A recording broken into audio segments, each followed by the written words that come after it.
very good morning, distinguished dignitaries, respected guests, eminent scholars, honored speakers, faculty members, and dear participants. I am Vijay Gauri from MSc Forensic Science. And I am Srishti Bhattacharya from BSc Forensic Science. It is our privilege to be a host for today's exciting and intellectually vibrant program. It is with immense pride and great pleasure that I welcome you all to this prestigious international conference on forensic science, cybersecurity, and digital forensics, organized by Department of Forensic Science, School of Sciences, Aditya University. Today, we gather here as a global community of scholars, professionals, and students, united by a shared mission, the pursuit of truth through science and the advancement of justice through knowledge. This conference serves as a remarkable platform where research, innovation, and expertise coverage enabling meaningful discussions on the evolving challenges and advancements in forensic science and digital investigations. Your presence here today reflects the growing importance of scientific integrity, interdisciplinary collaboration, and technological progress in strengthening modern criminal justice systems. At this moment, it is my great honor and privilege to warmly welcome our distinguished dignitaries who have graciously accepted our invitation and are present here to inspire and guide us. Now, I request Dr. N. Srinivas Reddy Sir, Deputy Pro-Chancellor, Aditya University, Surampalam, to grace the dais.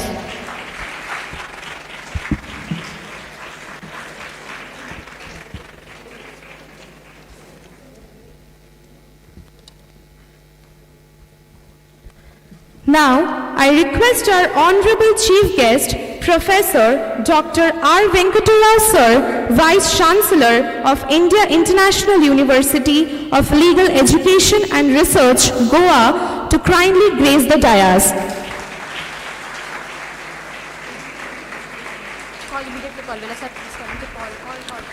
Now, I'd like to call upon Professor M.B. Srinivas Sir, Vice Chancellor, Aditya University, Surampalam, to kindly grace the dais. Now, it is a privilege to welcome Mr. Ram Dhanabalan Sir, Forensic Specialist, Italy, to kindly grace the dais. I'd like to call upon Mr. Vilasanil Chavan Sir, Associate Dean, School of Sciences, Aditya University, Surampalam, to kindly grace the dais.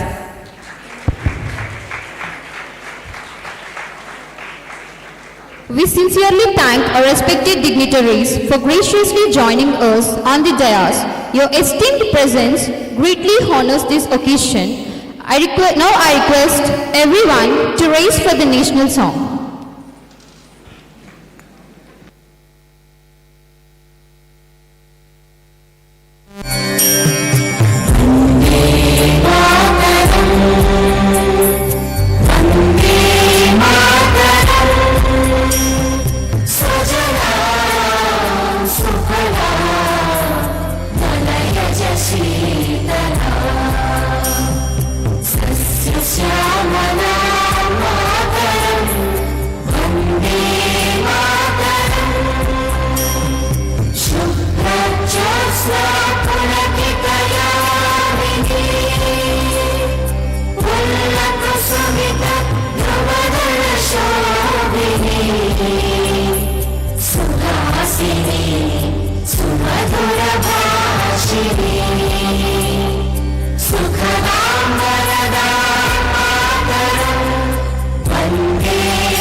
I request all the dignitaries to kindly take their seats on the dais.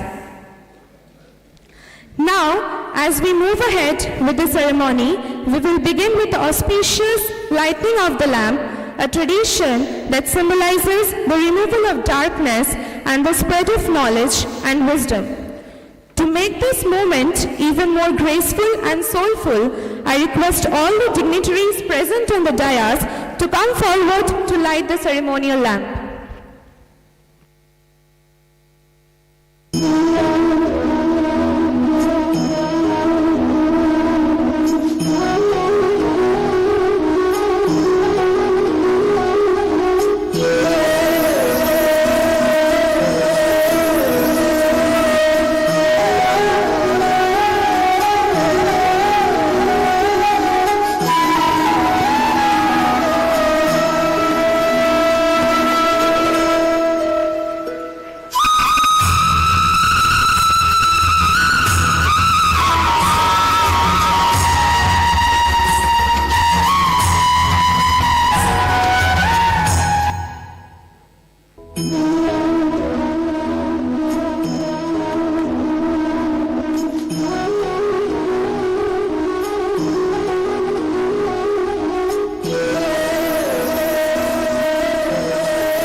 Thank you, respected dignitaries, for inaugurating this conference with the lighting of the ceremonial lamp. I request all the respected dignitaries to kindly take their seats on the dais for further proceedings.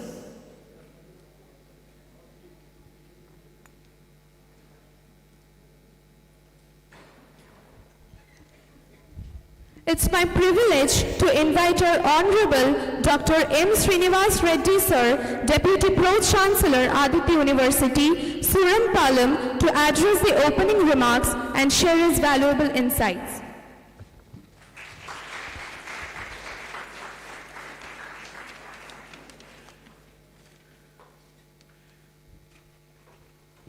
Respected dignitaries on the dais, respected Vice Chancellor Garu, Dr. M. Srinivas Garu, and today's chief guest, Dr. R. Venkatrao Garu, Vice Chancellor in charge, Indian International University of Legal Education and Research, and Mr. Ram from Forensic Specialist, and Associate Dean, School of Sciences, and Mr. Vilas, and my dear faculty members and student friends, good morning everybody. So it is a great opportunity for all of you to learn new things.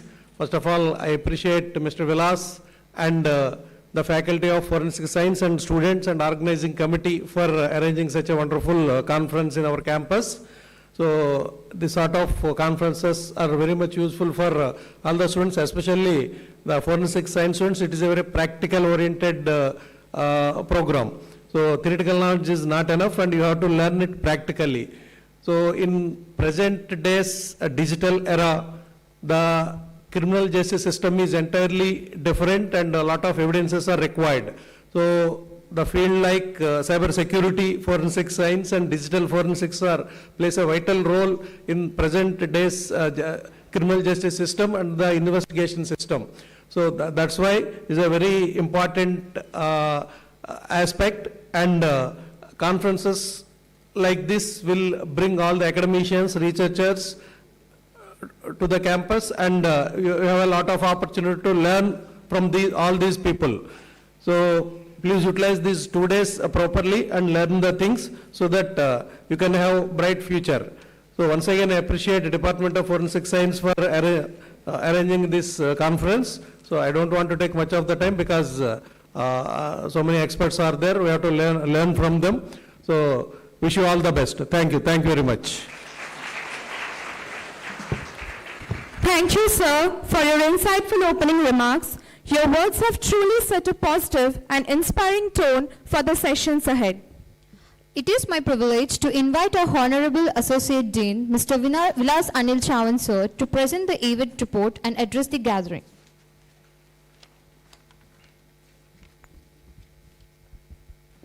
Respected Chief Guest, Dr. R. Venkatrao, sir, Honorable Deputy Pro-Chancellor, Dr. M. Srinivas Reddy, sir, Honorable Vice Chancellor, Professor M. B. Srinivas, sir, distinguished guest, Mr. Ram Dhanabalan, sir, from Amped Software, Italy, esteemed dignitaries on the dais and off the dais, distinguished speaker members, faculty members, researchers, students, and participants from various universities and organizations, Good morning to one and all present here. It is my privilege to present event report of the first international conference on forensic science, cyber security and digital forensics, that is IC Fscsdf 2026, organized by the Department of Forensic Science, School of Sciences, Aditya University on 13th and 14th March 2026. As you know, this conference serves as the global academic platform bringing together scientists, academicians, forensic experts, cybersecurity professionals, law enforcement officers, industry leaders, and students to discuss emerging challenges in forensic science, cybersecurity, and digital forensics. As we know, in today's technology-driven world, crime increasingly occurs in digital environment, requiring advanced forensic methods and strong collaborations between academia, industry, and law enforcement, which this conference aims to promote. I am pleased to share that our conference have received more than 140 research papers, submission from India and abroad. After a rigorous peer review process by over 40 reviewers, selected papers are being presented in the technical sessions along with poster presentations by students and young researchers. Participants from various universities, research institutions, forensic laboratories, government agencies, and industry organizations are part of this conference, making it a truly multidisciplinary and international academic gathering. We are proud to organize this conference in collaboration with esteemed organizations from academia and industry, including SIFS India Forensic Lab New Delhi as our forensic education and training partner, Third Eye Techno Solutions Private Limited, New Delhi as the cyber security and digital forensic technology partner, Amped Software SRL Italy as the digital image and video forensic technology partner, Selective and Scientific Books New Delhi as the academic publishing and knowledge sharing partner, and Dolphin Instruments Mohali, Punjab as the forensic and scientific instrumentation technology partner. These collaborations significantly strengthen the industry-academia partnership, providing participants a valuable exposure to advanced forensic technologies, real-world investigative tools, and professional practices used in modern digital investigations. Over the next 2 days, the conference will feature keynote lectures, technical sessions, poster presentations, industry sessions, and opportunities for academic collaboration and knowledge exchange. We are honored to have Professor Dr. R. Venkatrao sir as a distinguished legal scholar and Mr. Ram Dhanabalan sir from Amped Software Italy, an expert in forensic video analysis with us today. I sincerely thank leadership of Aditya University, particularly Pro-Chancellor Dr. N. Satish Reddy sir, Deputy Pro-Chancellor Dr. M. Srinivas Reddy sir, and Vice-Chancellor Professor M.B. Srinivas sir for their continued support. My appreciation also goes to the organizing committee, faculty members, and student volunteers for their dedicated efforts in organizing this conference. I hope these discussions over the next 2 days will inspire research, strengthen collaborations, and contribute to the advancement of forensic science, cybersecurity, and digital forensics. Once again, I warmly welcome all the participants to this international conference, and I wish you a productive and enriching conference. Thank you all.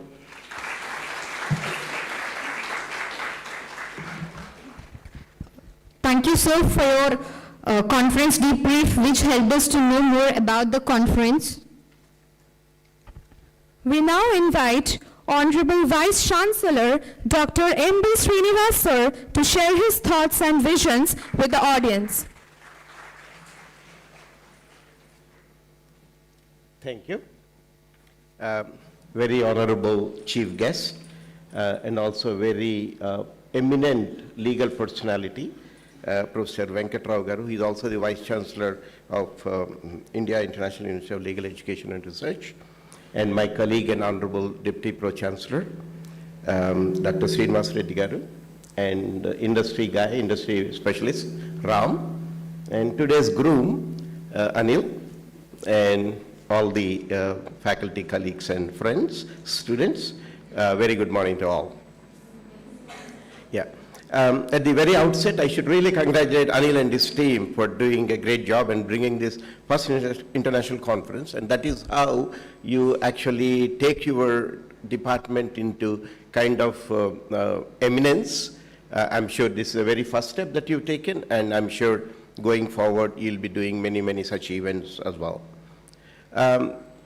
So I'm not a specialist in this field, so therefore, my address is going to be kind of very informal. So pardon me for being informal. In my childhood, and also when I was young, there were many temples, but you hardly used to see anybody visiting those. Very few people used to go to temple, because people knew that they were morally very honest and did not need God's blessings. But nowadays you see there's so many temples, and then each temple is swamped by people, and I want you to reach your own conclusions why a large number visit those temples or any places of worship. So, of course, that also makes our own subject, because in our younger days, we never heard about forensics or security. Everybody felt secure and nobody needed forensics. But now, forensics and cybersecurity really evolved into a huge subject. And looking at what's happening in terms of the geopolitics, all the wars and other things, I think you would be needing more and more research into forensics, as well as you need a lot of forensic specialists to be contributing this. So we are no longer the old innocent kind of population we used to see in our younger days in India. Nowadays you see a more complex scenario that is emerging, requiring a lot of focus on forensics and cybersecurity kind of stuff. The second thing I want to talk about, understand, majorly, apart from our own students, majorly there are two colleges that are participating. One is KVB College from Maharashtra, and another one is Stella Maris from Vijayawada. So I just want to focus on Stella Maris for a reason, I'll tell you. So who are the girls from Stella Maris that are sitting here attending this event? They're still on the way? I'm sorry for that. Yeah, I didn't know that. Okay, anyway, I'll talk to them separately. Okay? So, very good. So, I think you have an excellent program that I see, as well as somebody from industry that is coming in who will give you his practical advice on what forensics is all about and where you guys must be really focusing on and what kind of specialty or specialization that you need to develop so that you become successful in the market. I'm sure compared to many other areas, the opportunity for being an entrepreneur is also perhaps very high in this field.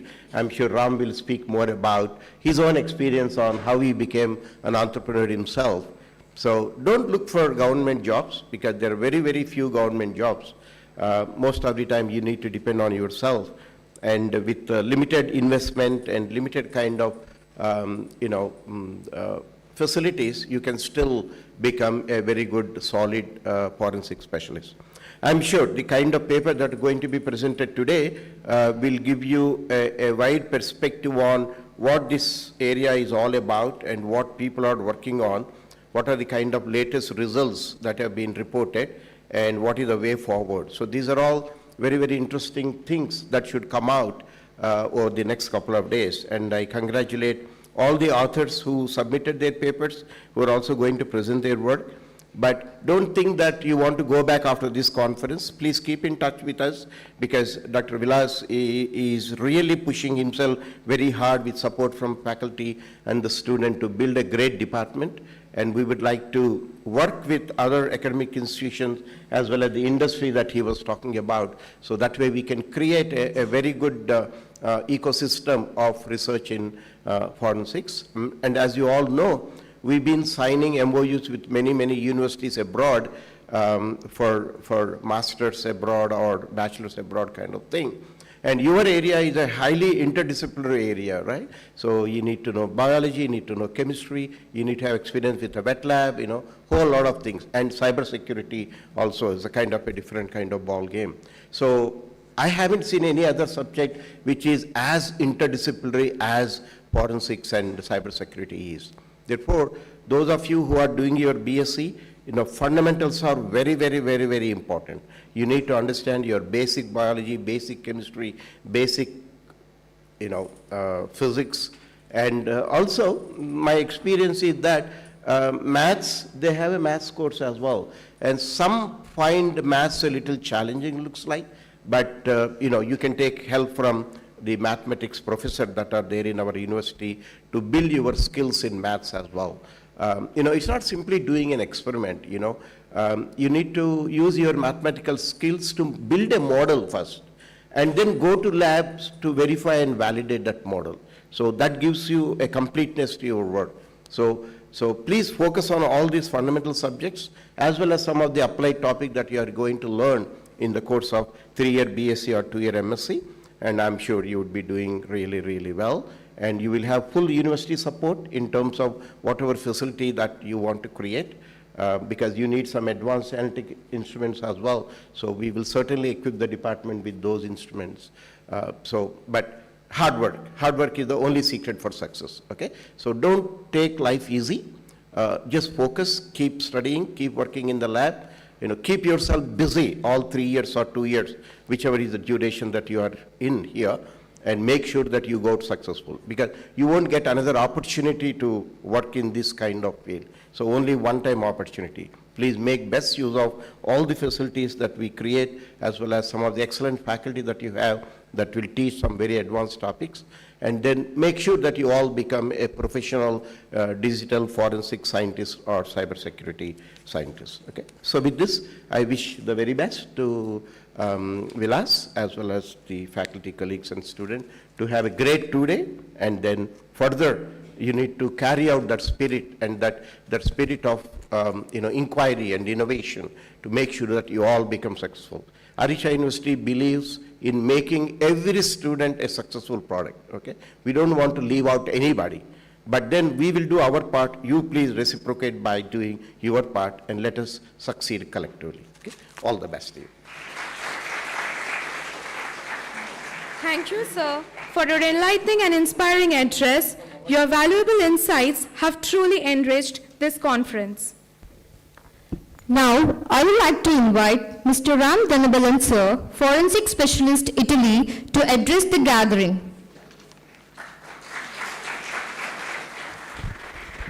Good morning, everyone. I'm Ram. I'm representing AMP Software today. Can you hear me? AMP Software is the leading for digital forensic software around the world. It's present in over 100 countries. I would like to thank all the guests on stage today. Mr. Srinivas Reddy sir, Chief Guest Mr. Venkata Rao, and Mr. Vilas Anil Chavan sir, and also MB Srinivas sir. Thank you for inviting me. I think we'll have a great time this evening. I have a really interesting presentation for all of you guys.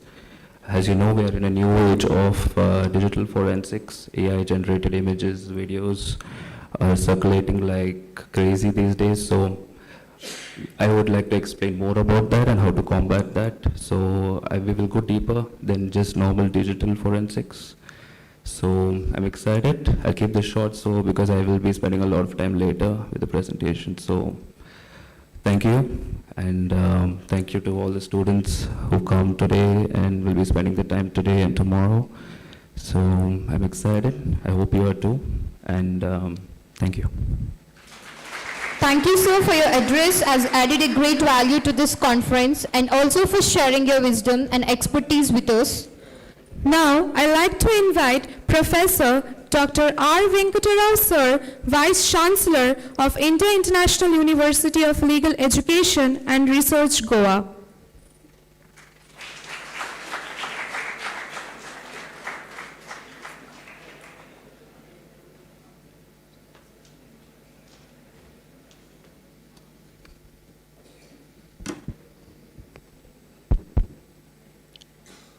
Is the sound? Am I audible to you? Yes, sir. Yes. Because my school teacher told me, if there is a communication gap, the result will be excommunication. Okay. So, I always keep myself reminded of that wonderful advertisement with Philips company, which said, with Philips, the sound is always sound. Okay. Thank you very much. I'm here to play a double role. First part of the inaugural ceremony, and then to unlock the key and deliver the keynote address just 10 minutes hereafter. So, congratulating the organizers for hosting this wonderful conference, and congratulating all the foot soldiers who might have spent sleepless nights to make this event a success. Yesterday I was telling one of your young teachers, organizing an event is like performing a daughter's marriage or a sister's marriage. Remember? Well, if you perform a daughter's marriage, you will have only one son-in-law. But when you organize an event, you have hundreds of sons-in-laws with so many demands. Okay? So that makes your job difficult. So I will be coming to the theme of the conference in my keynote address, but I will just tell you 2 or 3 important things.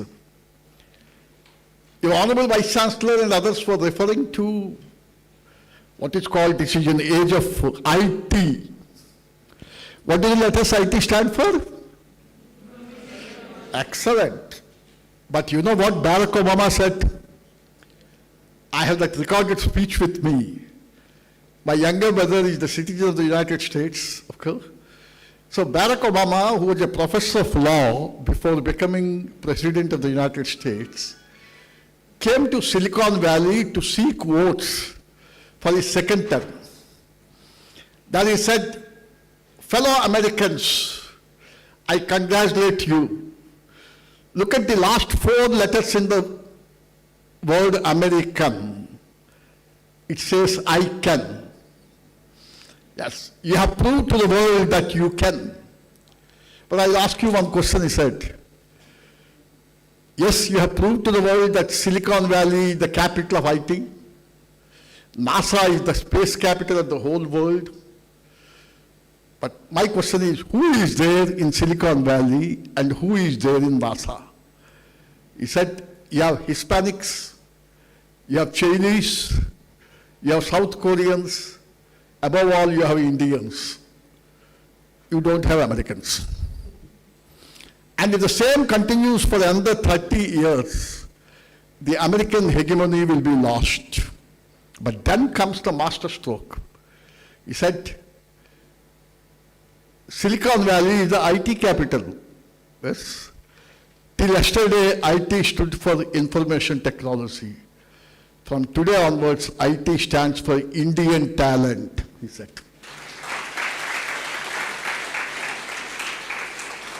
And you represent that Indian talent. So from today onwards, whenever you say IT, remember Indian talent. Okay. Where Barack Obama stopped at IT standing for Indian talent, there was a writer called Guru Charan Das. Some of your teachers might have heard his name.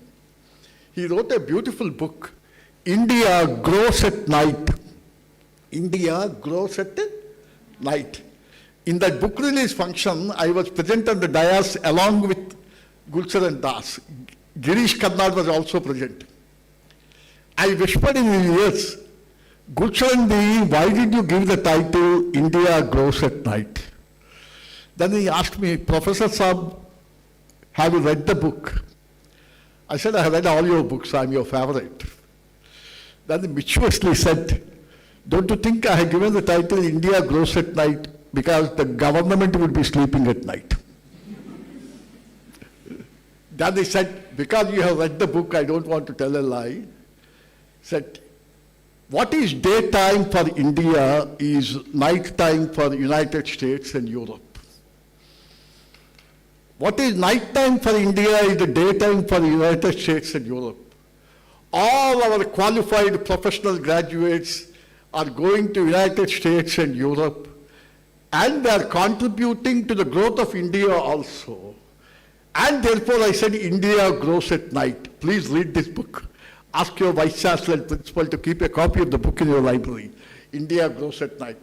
But then, he said Barack Obama stopped at IT standing for Indian talent. I would say IT stands for India tomorrow. Okay. And you represent that India tomorrow. I have started my second innings in a 5-day test match. Okay. You are yet to face the first ball in an unlimited test match. Mother India beckons you and the future blesses you. Conferences like this would help you understand two important things. First thing is, today's knowledge is tomorrow's ignorance. Today's knowledge is tomorrow's ignorance. The second one is, in a race for excellence, there is no finish line. It is not a 100-meter race where you start the race at 0 and end at 100. Remember, P.T. Usha can do that. But you have started the race of excellence. Excellence must become a habit, not an isolated act. And these conferences help you that. The second point I would like to tell you before I complete my assigned 5 to 7 minutes is, when we were lighting the lamp, you know the symbolic meaning of that? Including me, all of us have committed one mistake. While being a student, while being a teacher, my younger colleagues also commit the same mistakes. They will always come and say, sir, it is very difficult to complete the syllabus, to cover the syllabus, because there are so many holidays, therefore, today I have taken an extra class for 4 hours to complete the syllabus. They are satisfied. But the job of a student, as well as the job of a teacher, is not to cover the syllabus, but to uncover the syllabus. Remove the cover of darkness. From darkness to light, that's what that light implies. From ignorance to knowledge, that's what the light implies. And from here to eternity, tamasoma jyotirgamaya dash dash dash. That is the symbolic significance of light. Because please remember, education is not information, but formation. Formation of a complete human being. Conferences like this help you to move from a human being to being human. Education is that bridges the distance between a human being and being human. God bless you all. I'll come back to you again after 10 minutes. Thank you very much. Thank you very much, sir, for that enlightening and inspiring address. Your words have greatly enriched this session and inspired all the participants present here. We sincerely thank you for your time and thoughtful guidance. Taking the program forward, we now step into the special moment of our magazine launch. Magazines play an important role in sharing knowledge, ideas, innovations within the academic community. In the field of forensic science, they provide a valuable platform for students, researchers, and professionals to express insights and developments. In the context, Forensics magazine is a bi-monthly publication that was first launched in July 2024 at Aditya Degree and PG College with the aim of promoting knowledge and awareness in the field of forensic science among students, researchers, and academicians. So the magazine features scientific articles, case studies, innovative ideas, and recent developments in forensic science and applied sciences. On the occasion of International Conference, we are proud to launch the 4th edition of the Forensics magazine, marking another significant step in encouraging research, scientific writing, and academic excellence in forensic science. Once again, heartfelt congratulations to everyone involved in bringing this beautiful publication to life. I thank all the dignitaries for launching the magazine. Thank you. With the immense respect and admiration, we begin the special felicitation ceremony. Now, I request all the dignitaries present here to kindly come forward and join us in felicitating our chief guest, Professor Dr. R. Venkatrao, sir.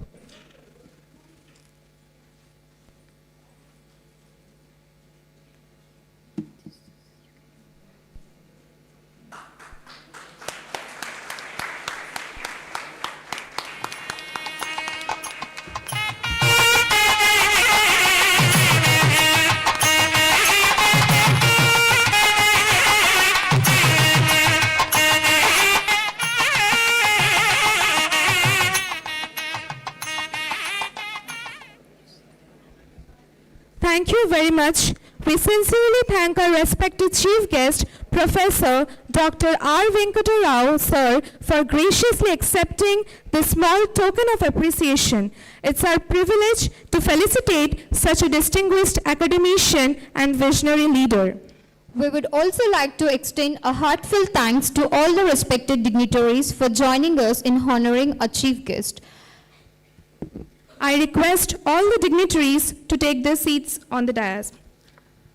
To express our gratitude to everyone, I respectfully invite Ms. Gargi Agarwal, Assistant Professor, Department of Forensic Science, to present the vote of thanks.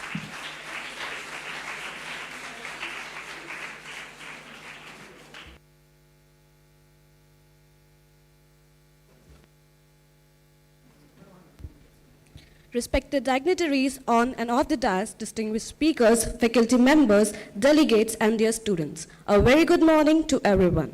On the behalf of Department of Forensic Science, School of Sciences, I would like to express my sincere gratitude to our chief guest, Professor Dr. R. Venkatrao, for gracing this inaugural ceremony and for his inspiring address. I extend my heartfelt thanks to Dr. M. Srinivas Reddy, Deputy Pro-Chancellor, Professor M. B. Srinivas, Vice Chancellor, and Mr. Ram Dhanabalan for their valuable words and encouragement. My sincere appreciation to Mr. Vilas Anil Chavan, Conference Chair, for his leadership and for presenting the event report. I would also like to extend a special thanks to our conference co-chair, Nageshwar Rao sir, for his dedicated efforts in organizing and managing the entire background work for this conference. Finally, I'll thank all the organizing committee, members, faculties, student coordinators, volunteers, and participants for their supports in making this event successful. Thank you all. Thank you so much, ma'am. With this, we come to the conclusion of the inaugural session. Thank you all for your gracious presence and participation.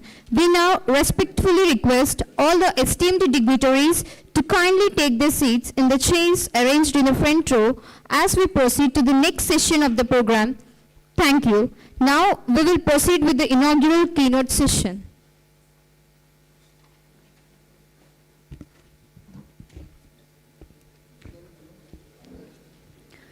Thank you for the insightful session.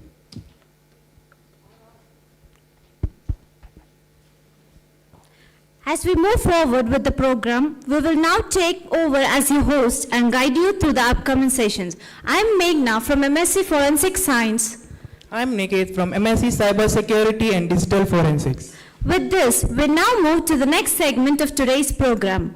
I request Ms. Surabhi Aditya, Assistant Professor, Department of Forensic Science, to give an introduction about inaugural keynote speaker, Professor Dr. R. Venkatrao, sir.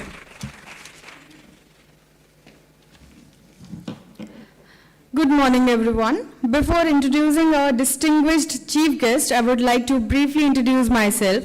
I am Surabhi Aditya, serving as a faculty member in the Department of Forensic Science, Aditya University. It is my great honor to introduce our distinguished speaker, Professor Dr. R. Venkatrao, sir, a renowned legal scholar with over 45 years of experience in teaching and research in legal education. He currently serves as the Vice Chancellor of India International University of Legal Education and Research, Goa. and previously held the prestigious position of Vice Chancellor of National Law School of India University, Bangalore from year 2009 to 2019. Professor Rao holds multiple academic qualifications, including BA Honours, MA, ML, PhD, and an honorary LLD from Utkal University. Throughout his distinguished career, he has been associated with several eminent national bodies, such as the Bar Council of India, Union Public Service Commission, Union Grant Commission, and National Assessment and Accreditation Council. He has also served on the boards of major public sector enterprises, including Bharat Electronic Limiteds, Hindustan Aeronautic Limiteds, and Goa Shipyard Limiteds. In recognition of his exceptional contribution to legal education, he has received prestigious honors such as the Professor N.R. Madhava Menon Best Law Teacher Award in the year 2018 and the Attorney General K. Parasaran Award in the year 2019. We are truly privileged to have such an eminent academician and visionary leader with us today. Now, may I request Professor Dr. R. Venkata Rao, sir, to please deliver the inaugural keynote. Sir, please. Thank you.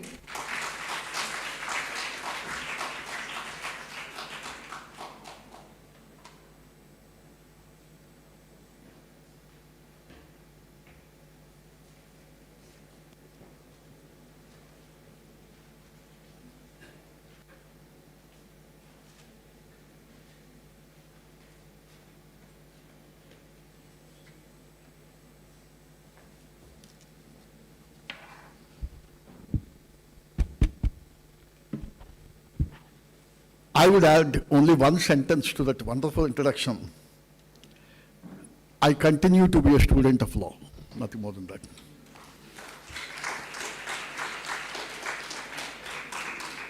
And when such long introduction was given about me, I was reminded of the notorious reputation of lawyers. I don't know how many parents of yours are lawyers, but lawyers have a notorious reputation.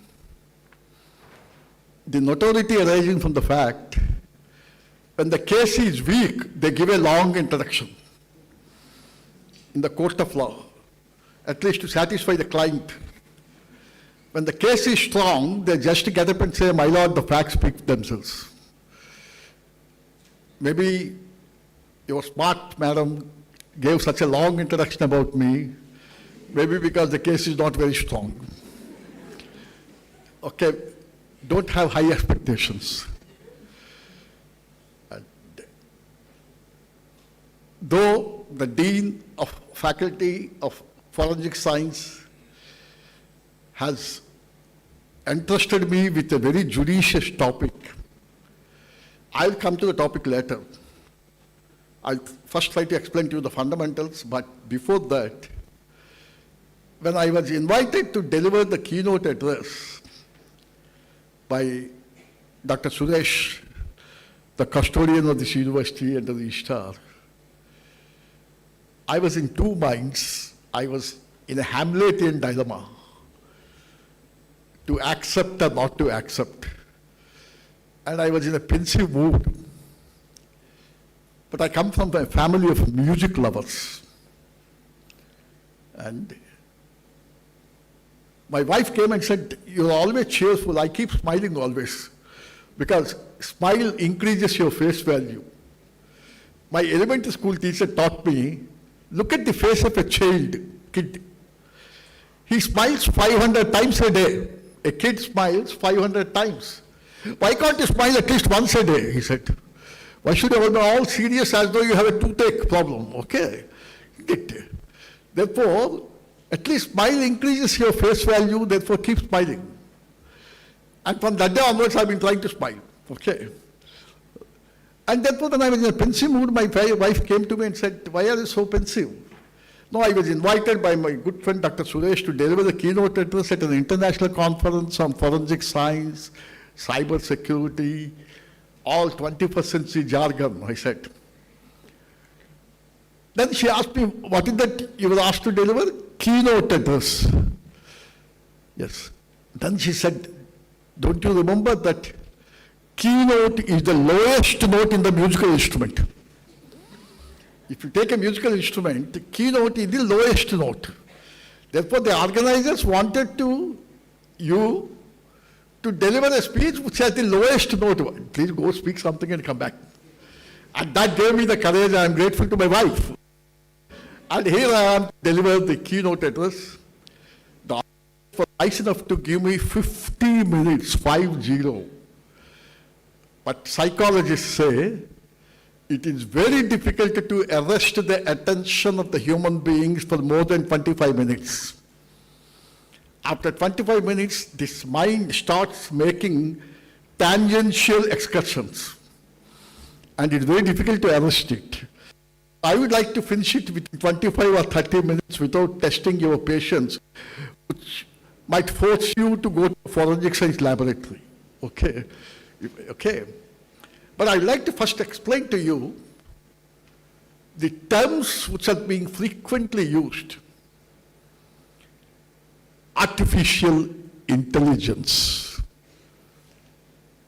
Then fourth industrial revolution. Cyberspace. Digitalization. Internet. When I use the word internet, I'm reminded of the famous poem written by Atal Bihari Vajpayee, which if it translated to English says, younger generation should remember, internet may be important, but internet is more important than internet. Internet is more important than internet. Never lose connectivity to your inner self, however scientific you might be, however advanced you might be technologically. Therefore, what is this robotization? What is Internet of Things? What do you mean by, I think something distracting. I see a lot of disturbance in the first 2 or 3 benches. Now, if your attention is not focused, we'll enter into gentleman's agreement, okay? But let there be no disturbance, okay? You agree with me? Right. So, what is this artificial intelligence? What is this technological development? You must understand. I wanted to know the meaning of artificial intelligence from professors of engineering, from professors of computer science. None of them could give me a satisfactory reply. They started quoting somebody, making it more complex. Then I was invited as a judge for a debate competition. Again, some distraction here. Please, for God's sake, don't, okay.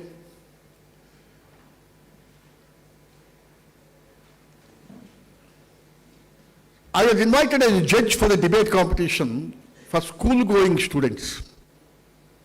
And a 9th class student came to the dais. She gave the best definition of artificial intelligence. You know what she said? By artificial intelligence, we mean an attempt to mechanize human thoughts is artificial intelligence. An attempt to mechanize human thoughts. But then immediately she asked, can all human thoughts be mechanized? No, she said. Therefore, artificial intelligence in itself is not dangerous, but when it is coupled with natural stupidity, it becomes dangerous, she said. Because remember, even when you have chatbot, from which you get all the answers to your assignment problems, isn't it? Trying to plagiarize, okay. Now, even chatbot also gives only that information which has been fed to it by human beings. You agree with me? Now, that information was given to chatbot by whom? human beings. And how did that human being give the information? Continuous research. And once human beings stop doing research, there won't be any information with chatbot. There won't be any information. That's the reason why it is called artificial intelligence and not natural intelligence. So remember first, an attempt to mechanize human thoughts is called artificial intelligence. And the great social scientist, some of you might have heard his name, Yuval Noah Harari. He has written a beautiful book called Nexus, Nexus. In that book, he speaks about the evolution of communications from Stone Age to 2025. How did human beings communicate? So please read that book. And he says, I do not call it artificial intelligence, but I call it alien intelligence. Because it is created in a laboratory, not in the outside world. So, and this alien intelligence or artificial intelligence should have social sensitization. Remember this sentence. So that's the meaning of artificial intelligence. Then you have heard about IoT, Internet of Things. My good friend Dhanpalan would be speaking about all those things, deep fake, okay? Robots, okay, fourth industrial revolution. What is this? You know, you had 3 industrial revolutions before fourth industrial revolution. But all those revolutions were product revolutions. Only fourth industrial revolution is a systems revolution. 17th century, you had steam engine, right? Then, 19th century, you had electrification. And the second half of 20th century up to 1970, you had electronics. These are the 3 industrial revolutions. First is steam engine, okay? Second is electrical bulbs, electrification. Third is electronics. And the fourth industrial revolution is what we are having today, where you have Internet of Things, where you have robots, and Klaus Schwab was the president of World Economic Forum at Davos earlier. He wrote a book called The Fourth Industrial Revolution. And in that book he says, the fourth industrial revolution is a systems revolution, and you have a robot. A robot can replicate your brain, but a robot cannot replicate your heart.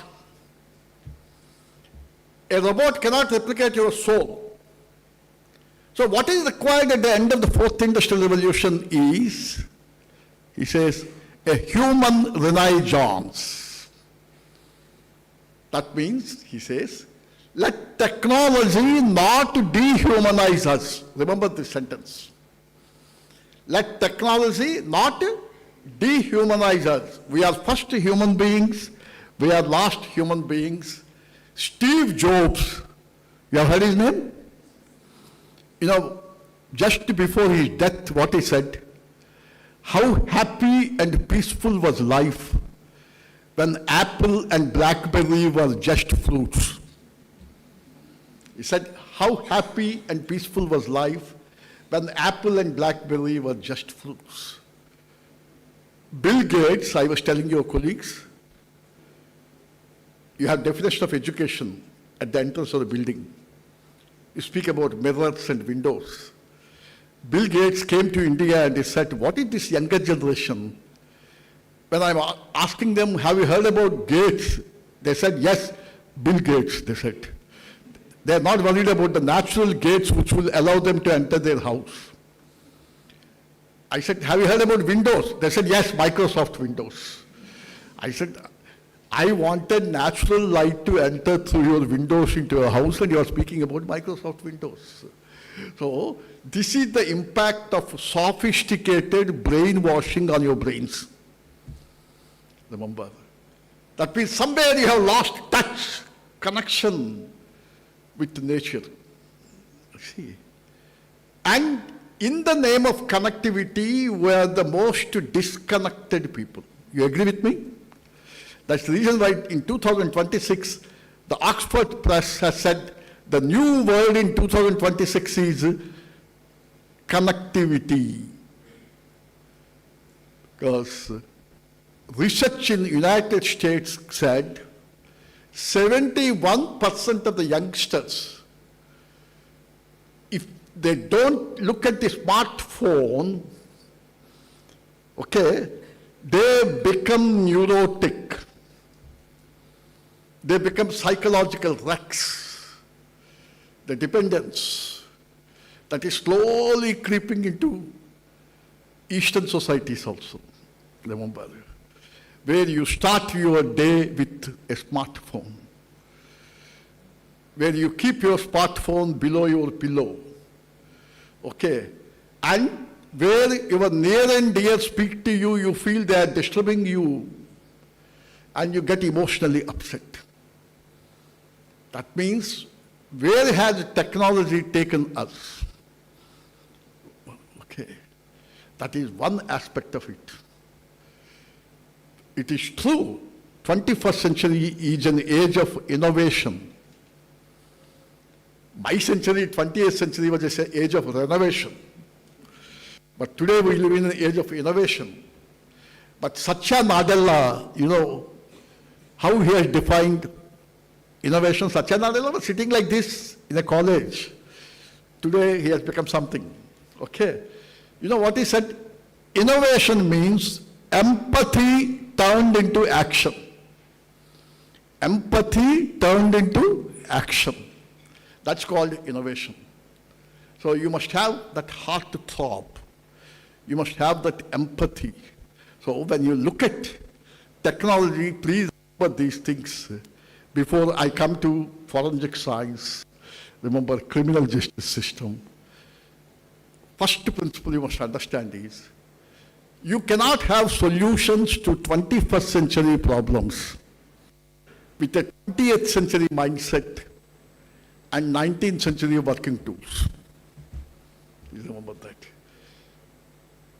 Okay. Otherwise, you will become extinct like dinosaurs. See, a dinosaur was a very powerful lizard, reptiles, okay. But it could not adapt itself to the changing environs. And therefore, Darwin said it became extinct.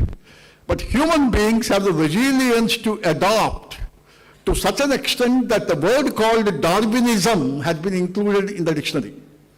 That means you have resilience to adapt yourselves. So don't be scared of technology.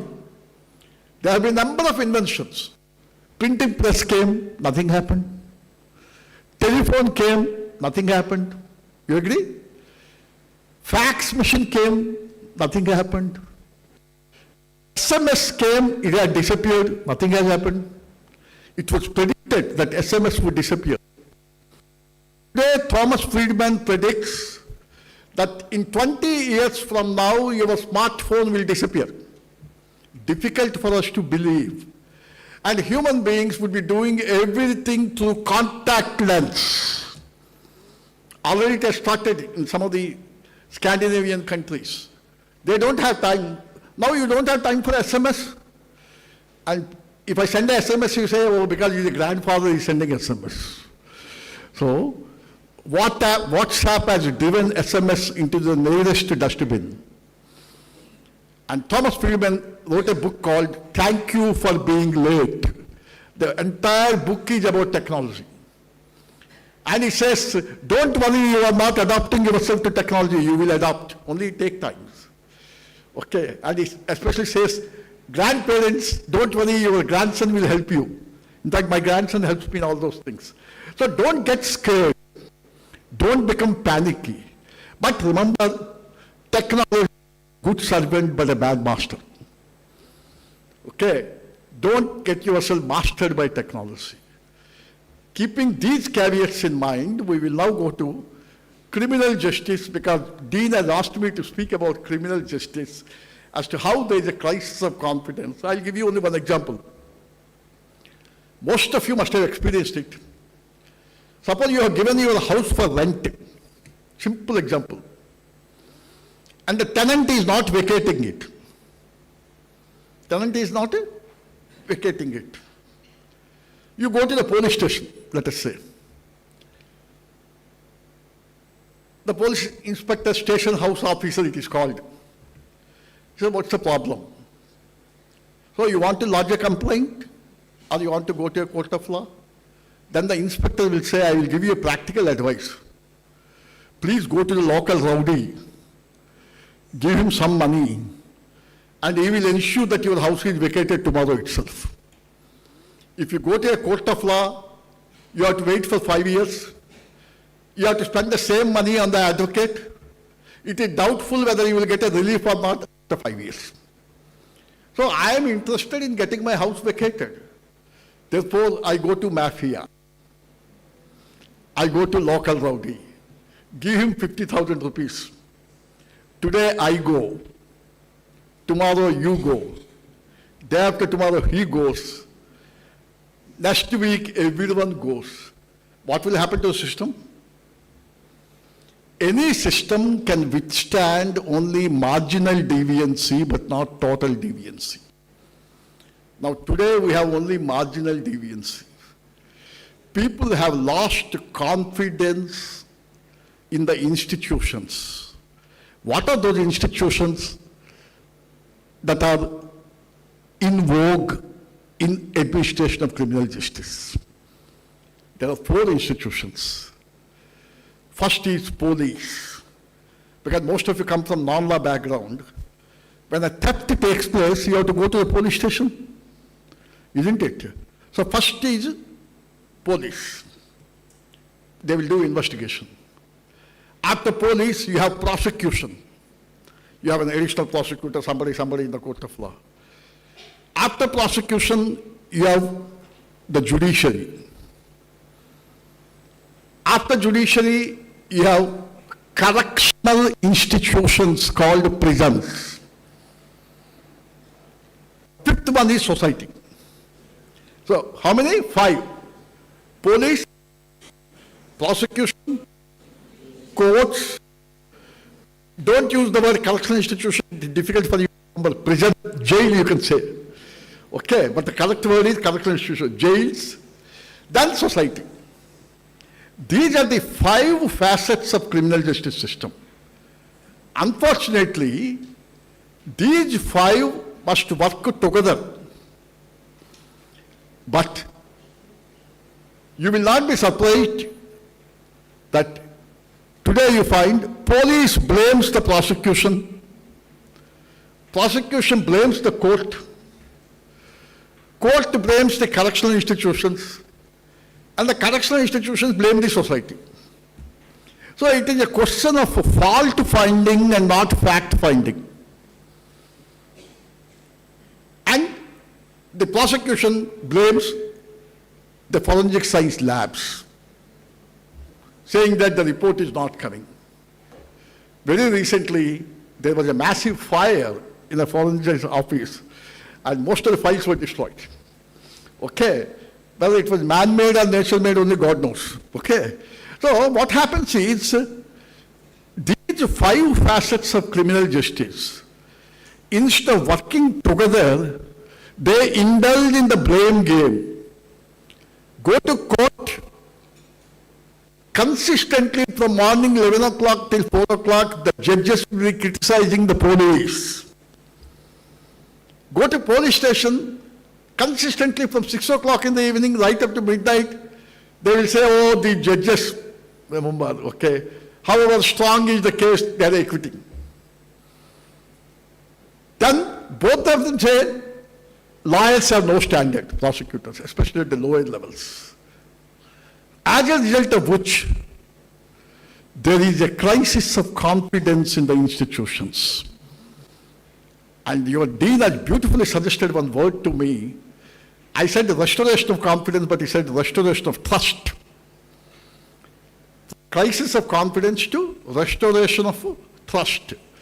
T-R-U-S-T. Know the spelling of the word trust? Right? If you remove T, what will happen? What is the meaning of rust? Right.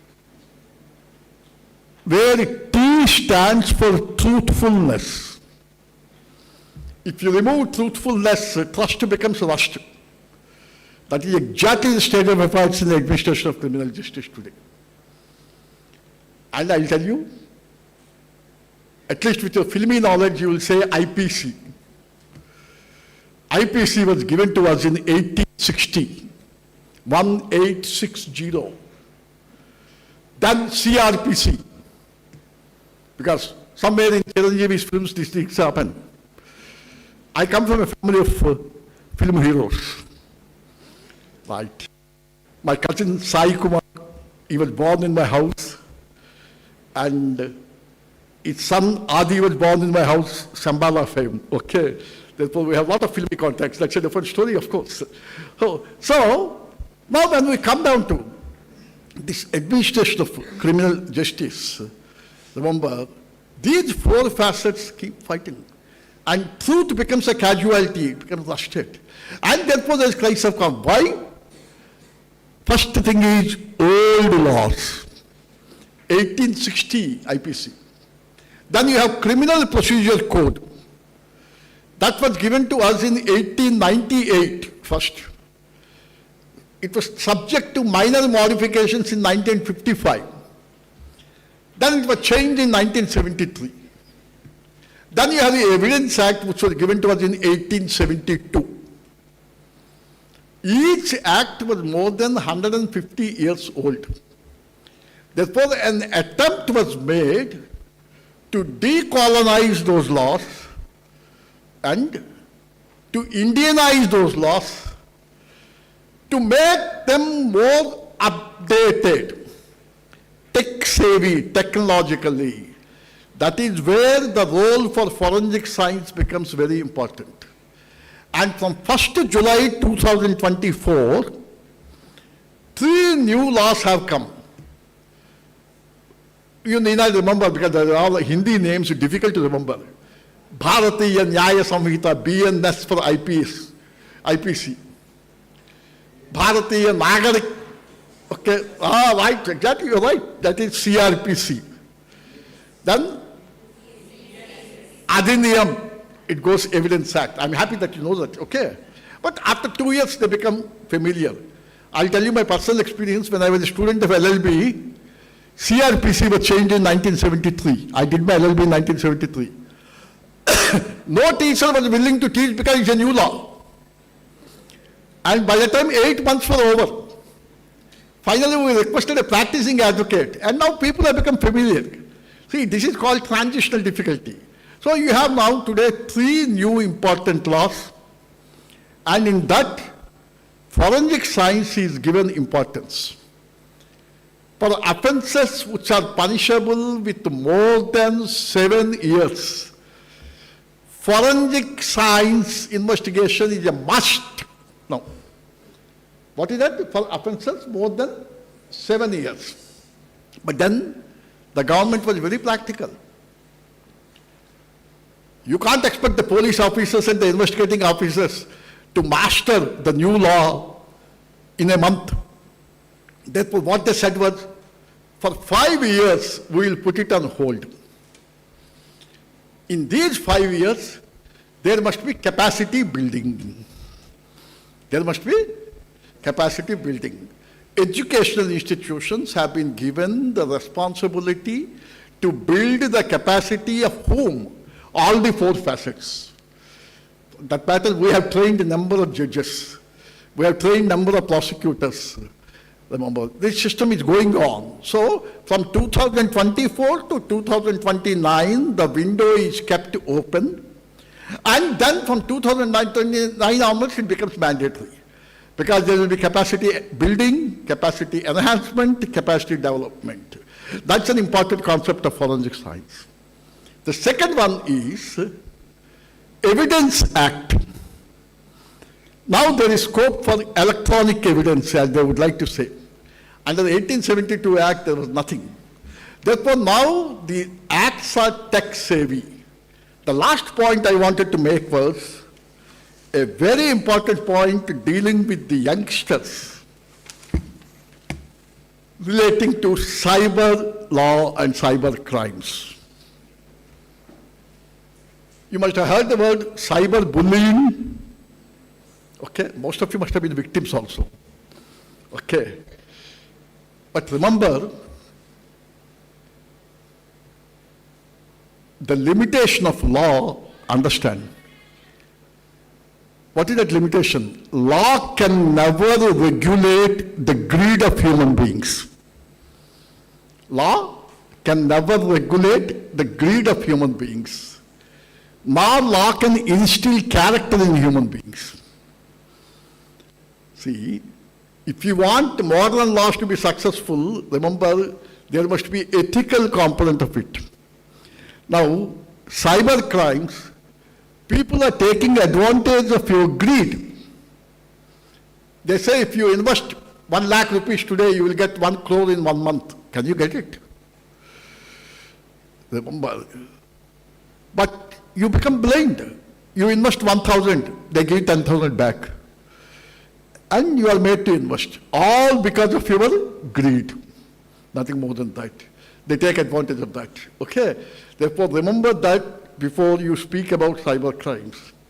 But the most important problem is the addiction of the youngsters to social media.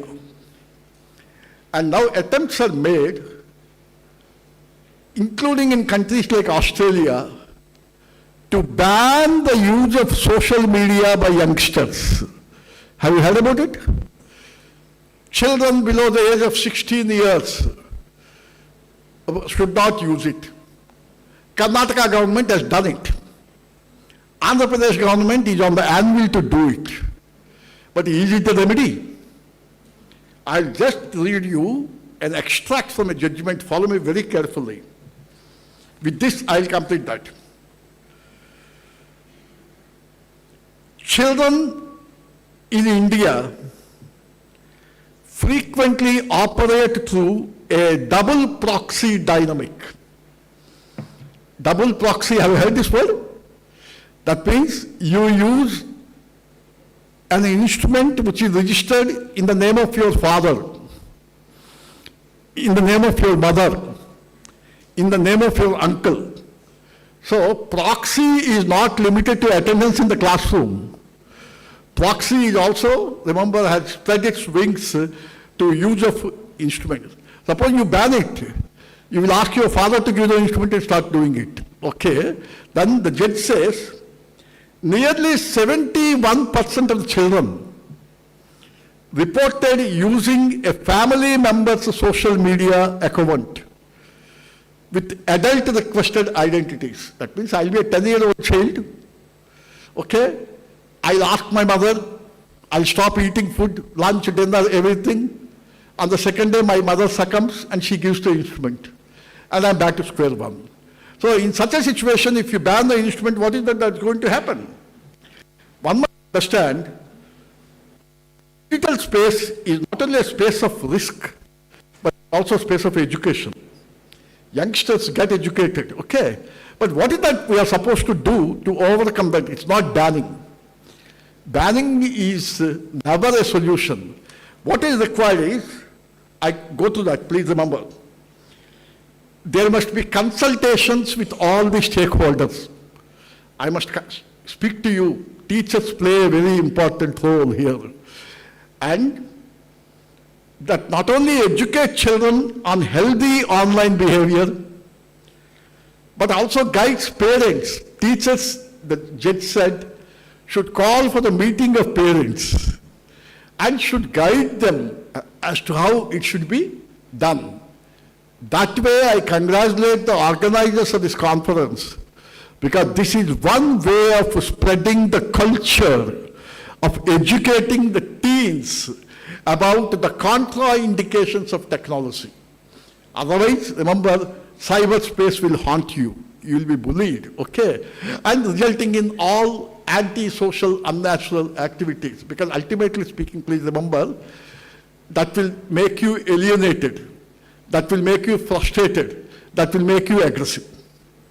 That aggression could be against the society, against your own self.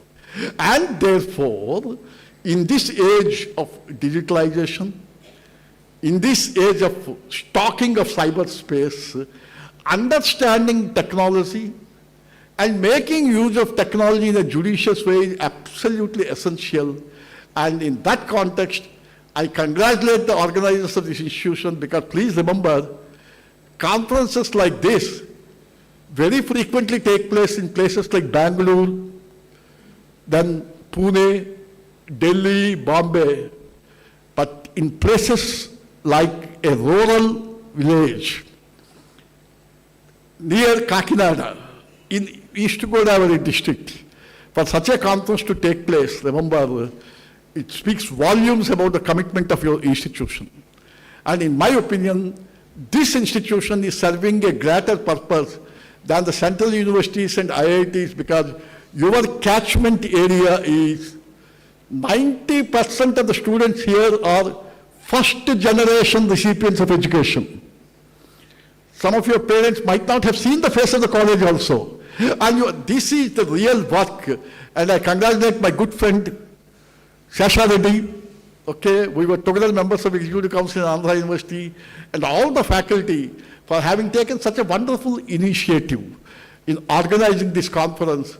It may look like a small step today, but it would be a giant leap, as Neil Armstrong has said, okay, when he set his foot on the moon, he said, small step for me, but giant leap for mankind. This is a giant leap for the cause of making surroundings around us more safe and secure. God bless you all. Thank you very much for giving this.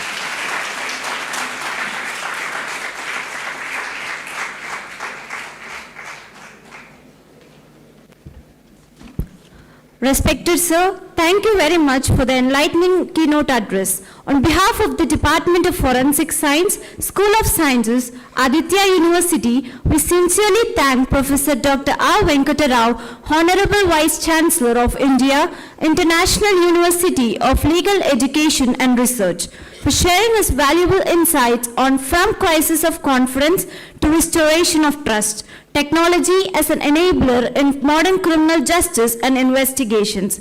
Your thought-provoking perspectives on the role of technology in strengthening the criminal justice system have truly inspired all of us. We are deeply grateful for your time, wisdom, and guidance. Thank you once again, sir. Now I request Ms. Marine Vijay ma'am to give an introduction about the Honorable Speaker, Mr. Ram Dhanbalan sir.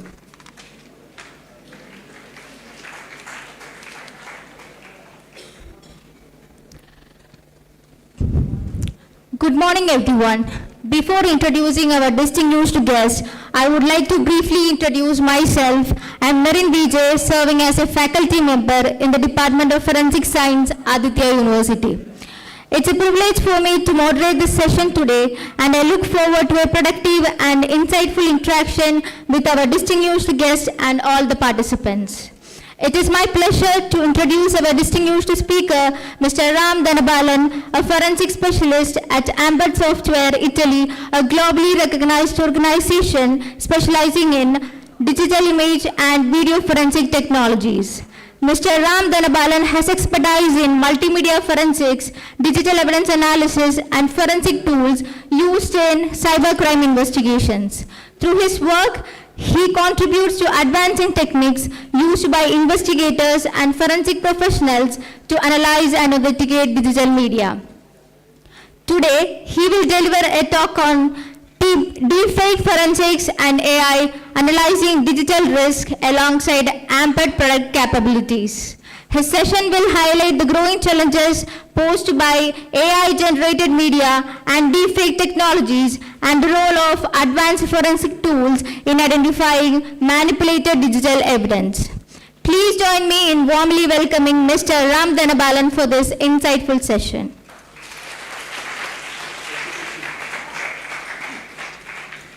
Thank you so much for the kind words. Just 2 minutes, we're just setting up the laptop and the chairs.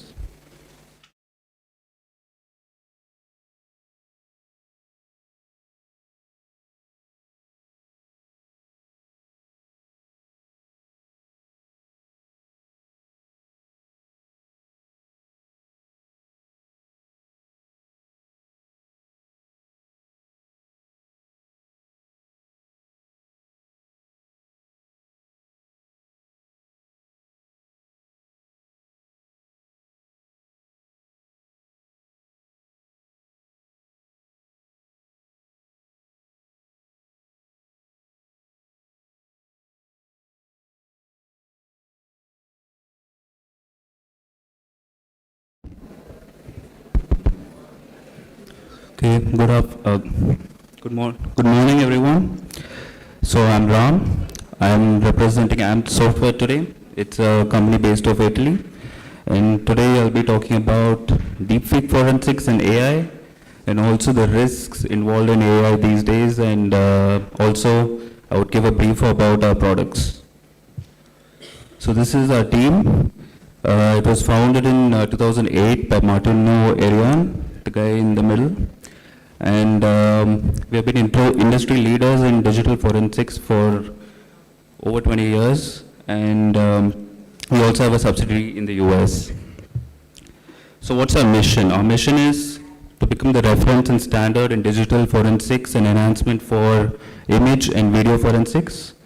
So we're already the standard in multiple countries, and that's our mission.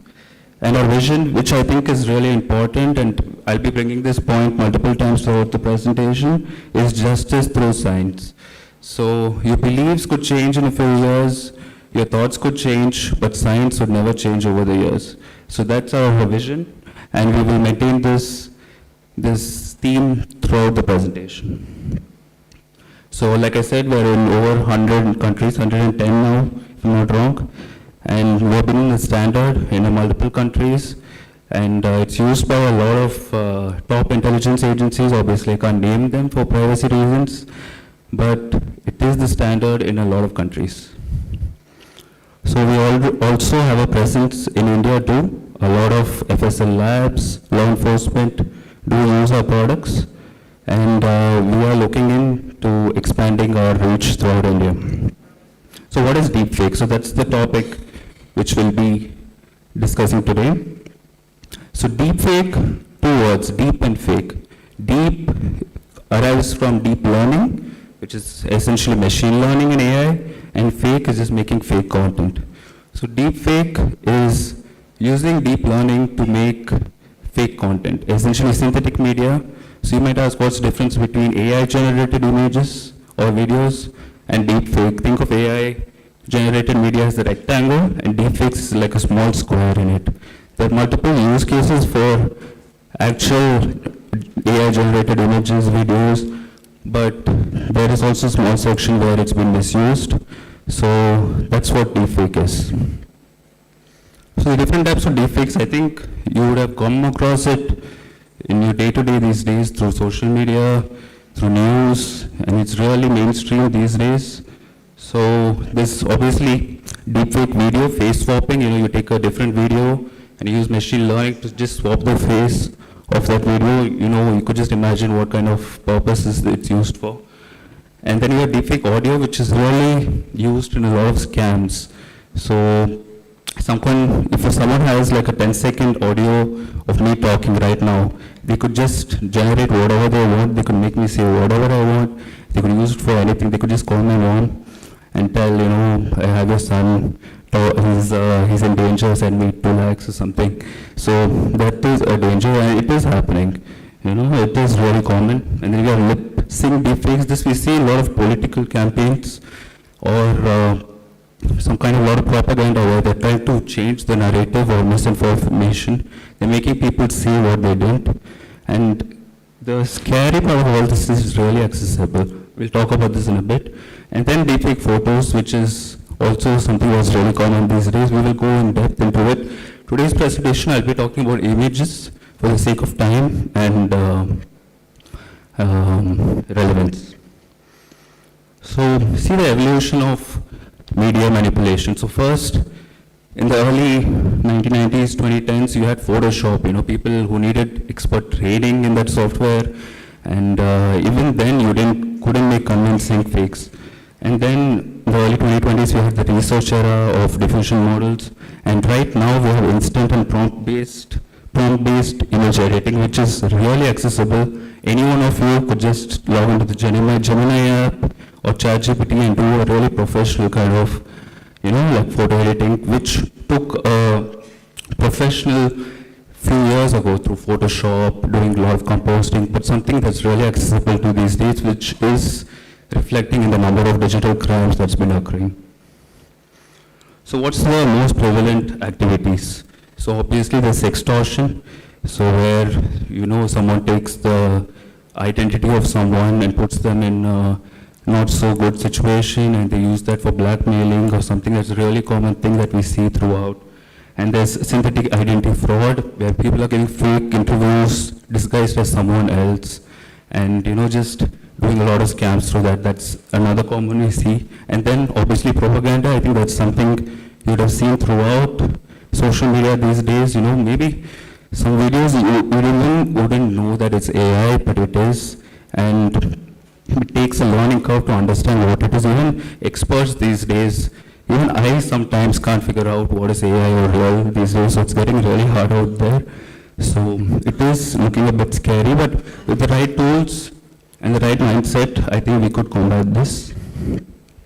Here's some key statistics related to India. I've mentioned the sources too. So this has been over 70,000 crore loss. This is just the reported loss from deepfakes just till last year. There could be scams. There could be, I think you would have heard of this digital arrest. They've been using deepfakes there too. And there's 550% surge in these cases, which is really scary. And sixth most vulnerable. Our nation is sixth most vulnerable, which is a really scary stat, I would say. And I think the scariest one is the 65% of them are unreported. There could be multiple reasons. Maybe it could be humiliation. They don't want to talk about it. So that's another really concerning stats. And one thing that we have noticed throughout the world in different countries is that women and senior citizens are disproportionately affected by this. It could be because of sextortion, could be fake things, someone trying to do some kind of revenge porn or some kind of blackmail.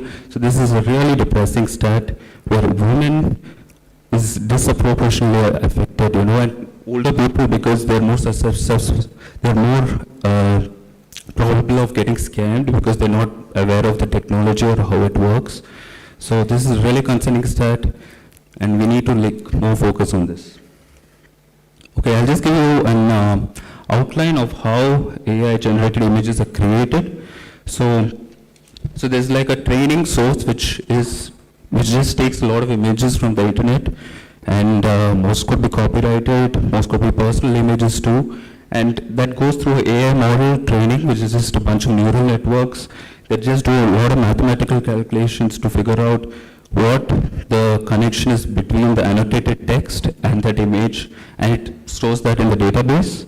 And then when you give a prompt, it tries to connect those words with the amount of training data it has to give you the image output. This is a very, not so nuanced explanation, but a simple explanation. But this is basically how it works. So it just takes a bunch of training data, random training data, and goes through the neural networks to just generate the image in the end. These are some top models that are available in the internet. These are just consumer tools, some of them, Some of them you could just access through Gemini. Gemini is free for most Indian users. I think Geo or someone gets them free for a year. And even ChatGPT is really cheap in India. So my point here is it's really accessible, and that just causes more chances of misuse. So yeah, here are a few examples here from the latest image models. Honestly, can you tell these are AI generated images? They've just crossed that barrier long back, and they've reached that state of hyperrealism and photorealism, which is really concerning. We could just imagine what kind of scams, what kind of blackmail, what kind of crimes you could do with a technology like this, especially it's so accessible. So, something I talked before, so we could see here, the increased accessibility. So this man holding a bunch of flowers, it's edited into him holding a gun. Few years ago, it would take 3 to 4 hours for an expert on Photoshop, and still you wouldn't get such a good results, composting and getting the shadows right and matching with the rest of the image. But this just took me 10 seconds on the Gemini app, and anyone could use this, So we already see people, just buying things on Amazon, putting it through Gemini and saying it's broken to get a refund, doing that for food deliveries and stuff. So it is concerning because of the accessibility. So let's do a quick test. Let's see how much of you could really differentiate between AI and real images. I would request you to take out your phone and scan this and just do the test. It won't take more than 5 minutes.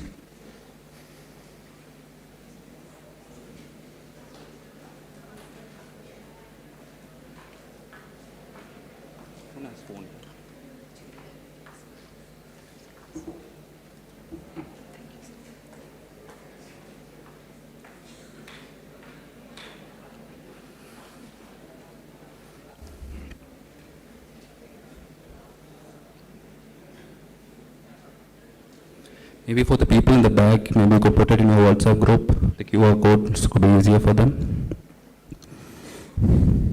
I don't know if the Zoom works that great.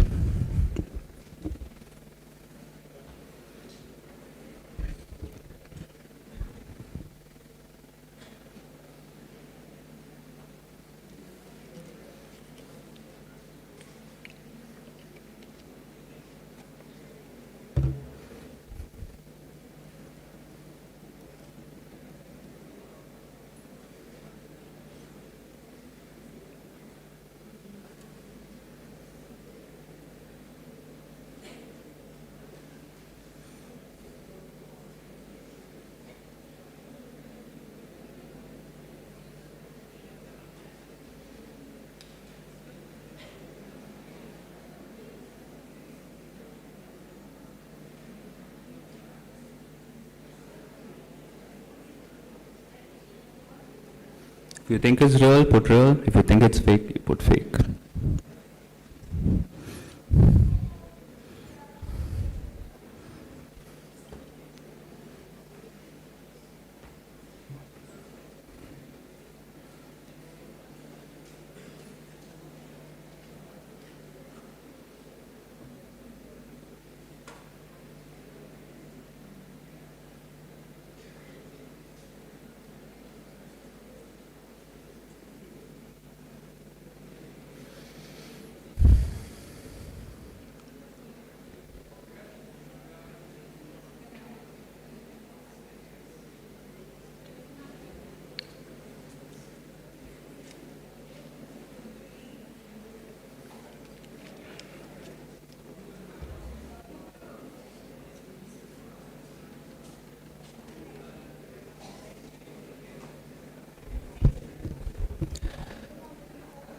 I'll just give 2 more minutes.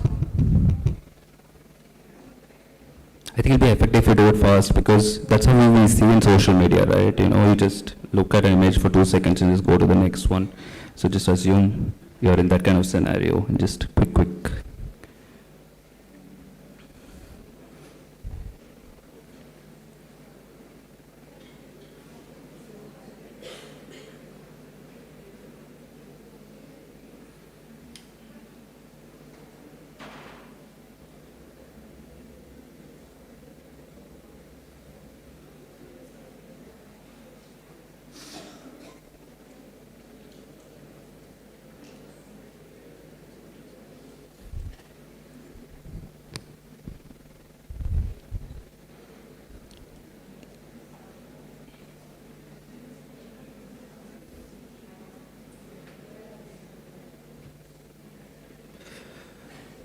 Okay, I think most of you guys are done. So, either ways, so I think there were like 20 of them. How many of you got more than 15 correct answers? Just raise your hand. Okay. How much of you got more than 10 correct? Okay, that's great. So my friends in Italy will be checking out your results and I think they'll be really happy with the number of scans today. But this is the general results we took around the world. A lot of data points, and as you could see, the median is 10 on 20 points. That means it's actually like chance. You flip a coin, it's 1/2, right? 50-50% chance. So essentially, it means it's just like guessing, you know? So we've come to the point, and one more note, that test, the images from the test was made around 4 months ago. So the technology has evolved, it's become more photoreal. So essentially the point I'm trying to make, it's really hard to just make a calculated guess just by direct vision. So we've come to that stage in technology now. So what is a real image anymore? I think the definition is getting skewed day by day. So while building these models at AMP, we need to find a data set of real images, and it's so hard to find them these days, because they've been enhanced by AI, there has been some kind of AI filtering going around, so getting the database of real images these days is really hard. I'll explain exactly what I mean. So the left side here is a real image, and the right side one is a completely AI image, text to image, and there's a different spectrum in between. As you can see, in-device AI enhancement, so some Samsung phones, some Oppo phones, so as soon as you take that image, it does some kind of AI enhancement, maybe to make your skin better, maybe to make the sky a little blue.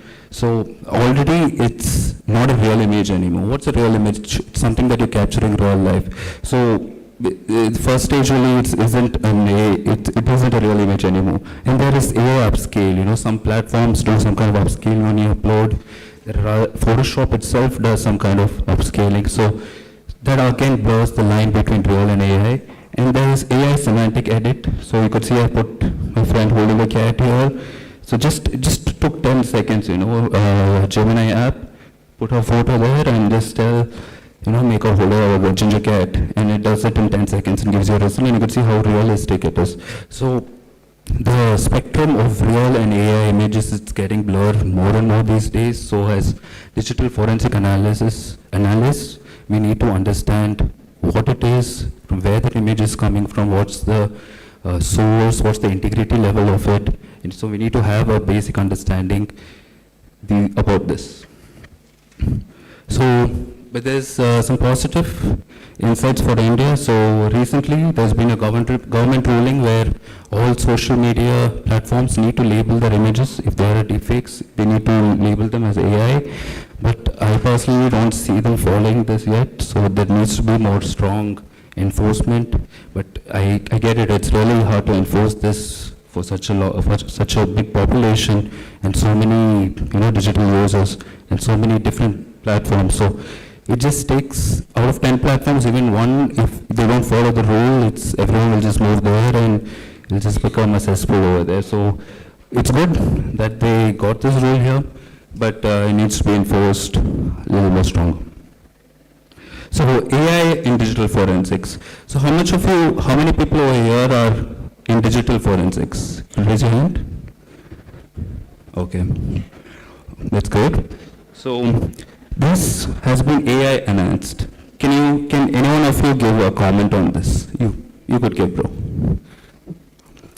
You have any comment on this? So this image, we had a blurry image of a car. We need to know what the license plate is, and this was given through a AI app, and it was enhanced. So what's your comment on this? Do you think this is right or wrong? Why do you think it's wrong?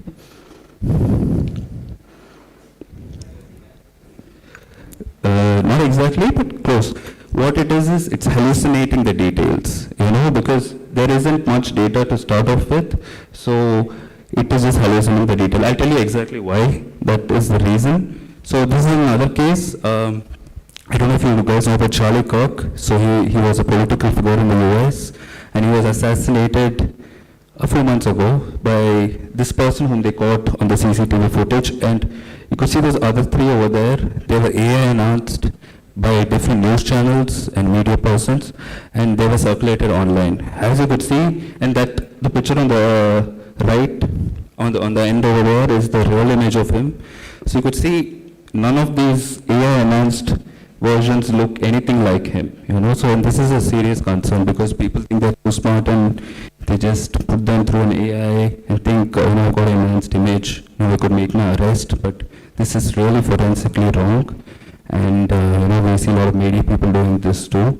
So as you can see, it's just hallucinated some random guy here, which looks nothing like the real person. So this is a big concern. And I think as forensic analysts, we need to keep our eyes open and know about these tech and how it evolves.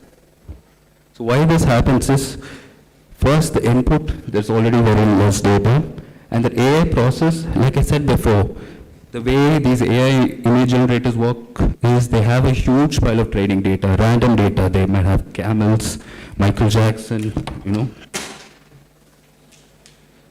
different people, different kinds of ethnicity. So it's trying to match what it could be. So it just hallucinates like crazy and just gives you something that's not accurate at all. So forensically, this cannot be accepted at any level. If you take this to court, the judge will just throw it out because it is not forensically accurate. So I think we need to be aware of things like this. You can't just randomly just upload it somewhere, upscale it, and think that, I've got a better clarity, I would continue with my investigation. That's a wrong approach. Yeah.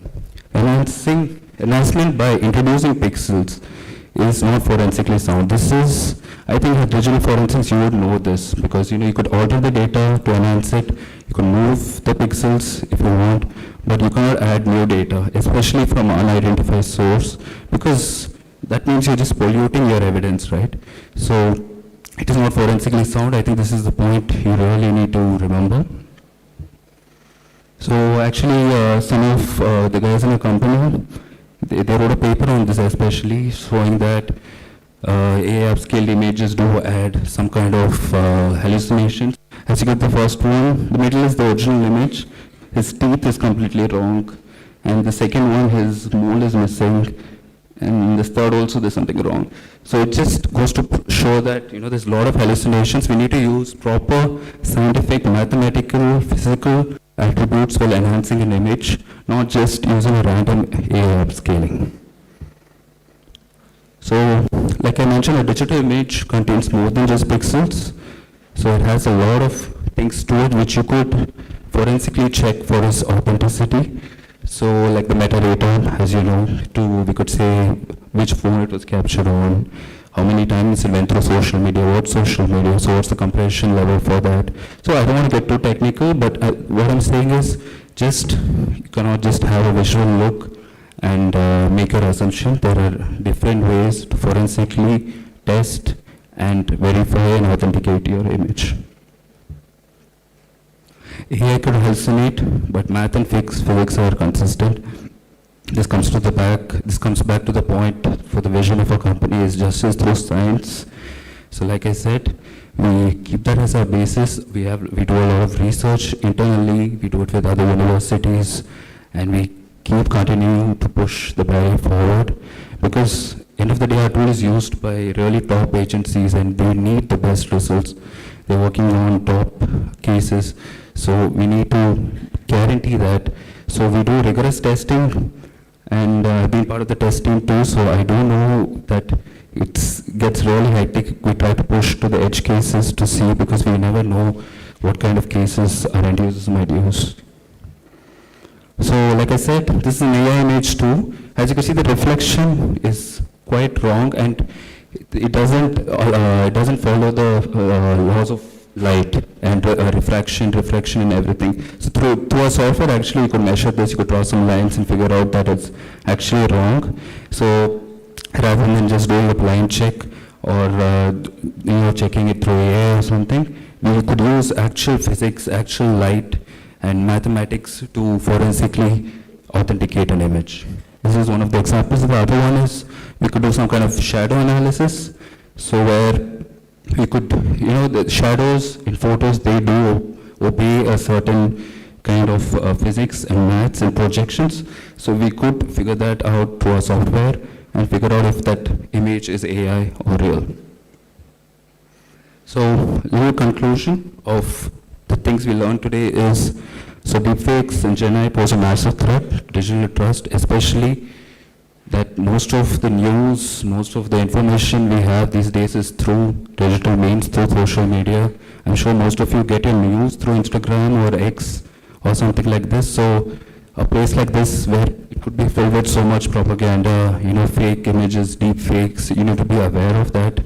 Not just as forensic analyst, just as a normal person too. I think there was this quote where they say, if you don't read the news, you're uninformed, but if you read the news today, you're misinformed. Because that's the state of the news today. It's just a bunch of fakes, a bunch of propaganda, and by the time you realize, something that you've read or seen is fake, there's something new to distract you. So we need to keep a keen mind, keep your eyes open, and just, be more attentive to what you read or see in the news. So more of the same points, a scientific workflow is really important. I think you would have studied this, and you will continue to study this. Ground everything you do on the basis of science, and you will be forensically sound. So now I'll just give a quick overview of the products that we offer. So what's the problems law enforcement faces? There's a lot of proprietary formats, from different manufacturers of cameras, CCTV, that, law enforcement won't be able to play. So that's one of the problems. And the other one is improving the resolution and the clarity of the video, basically enhancement, and usage of wrong techniques. So like I said, we need to follow a certain workflows to be forensically sound. So our softwares help in that. And it's a time saver too. We have few softwares do a bunch of analysis, batch authentication, and things like that. So I'll just give a quick overview. These are the products we have: DVR5, Replay, Authenticate. So have different use cases and different audience that we try to push it to. But each of them do their job well, and they're really state of the art. So DVR5, what it does, it does batch conversion. So like I said, there are a lot of formats that law enforcement cannot directly use. There needs to be some kind of conversion done, and without losing data, because usually sometimes when you're trying to convert to a format that you could play in your device, it loses a lot of data. So this software, which could be used through the command line interface too, called AMP engine, is really useful in preserving that data, and it's converting it for further forensic analysis. And then we have AMP replay. So this is really useful for a lot of CCTV footage. It has motion detection, some basic enhancements, and obviously it could input those proprietary formats too. This is a really used product actually in a lot of basic level law enforcement agencies, where they need to quickly identify or quickly redact some part of a video they find in CCTV. So this is just a preview of the your interface here. You could just annotate, blur faces. If you want to quickly, a police captures a video and they want to send it to media or further analysis, they could just use this tool and import it within the other tools we have. So AMP5 is our flagship product. So this is basically for enhancement and restoration and analysis. This is a really powerful tool. I've extensively used this for my analysis, and it's really powerful. It takes a learning curve to learn how it works, but once you do, it's a really powerful tool, and it does a really, so all of them are based in mathematics. So when we generate the report, we give references to the peer-reviewed papers which each filter is based on. So even 10 years down the line, someone shows a report from ANT, it is forensically sound because it is based on actual science, proven mathematics, and algorithms which are used, which are peer-reviewed, which are tested extensively. So this is our flagship product, AMP5. So this is a basic restoration, which is so that image I showed, which was done with AI restoration, that same image, I think a similar image is enhanced with 5. So here you could see you have a better view of that license plate, and maybe you could send it to the presiding officer to do further investigation on it. So then we have AMP Authenticate. I think this is a more relevant product for today, where you see and verify the authenticity of an image or video. So you could use it for detecting deepfakes, for Photoshop manipulated images, videos. It's a powerful tool too. This is the tool which I use the most, and then which I'm part of developing too. So this is one other product of ours. So this is a quick example. So this just shows the part of the image which is manipulated, and also in the metadata analysis, it does show traces of Adobe Photoshop. So that gives us a clue. Like I said, there are multiple ways to detect the integrity and the authenticity of an image or video, and these tools really help in aiding that. So this is just the overview of the products. So from the left to right, it just moves from the technical difficulty. So the ones that probably need some kind of training, which we do offer, but these ones can be used for first responders. So this is the basic overview of our products. And we, like I said, we do offer training too. So let me just quickly talk about the AI integration into AMP software products. I think we were really hesitant in involving AI because, like I mentioned, the hallucination factor of AI kind of models, but we did have to integrate them at certain parts, so I could show you where.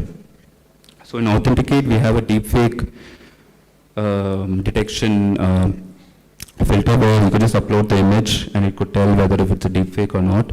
And this is a quite powerful tool. We train it with the latest models, we train it with the latest releases, so we keep updating it so that it's accurate. But also we do mention it within the software itself that it should be used as a second opinion, because AI could make mistakes, it will make mistakes.